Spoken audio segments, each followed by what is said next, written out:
मागील भांडणाची कुरापत काढून समतानगर भागातील महिलांना 7 ते 8 जणांनी घरात घुसून मारहाण झाल्याचा प्रकार समोर आला आहे।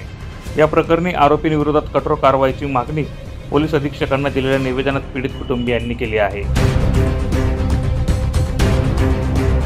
माझं नाव हिना भावलाल आतागळे, मी राहणार समतानगर साखरी रोड धुळे।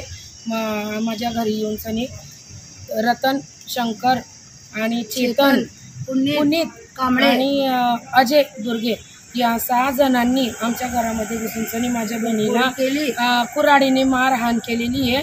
ती गंभीर जखमी आहे। ती आता हिरे हॉस्पिटलमध्ये उपचार घेत आहे आणि आरोपी अजून फिरत आहे, मुकाट फिरत आहे। आरोपींना अजून अटक नाही केलेली आहे आणि आम्ही आज SP साहेबांना निवेदन द्यायला आलेलो होतो।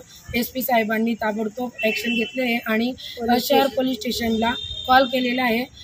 जर शहर पोलीस स्टेशनच्या सरांनी आरोपींना जर अटक नाही केलं तर आम्ही इतर अमर उपोषणाला बसणार आहे। या प्रसंगी केशरबाई हातागळे यांच्यासह पीडित कुटुंबीय मोठ्या संख्येने उपस्थित होते।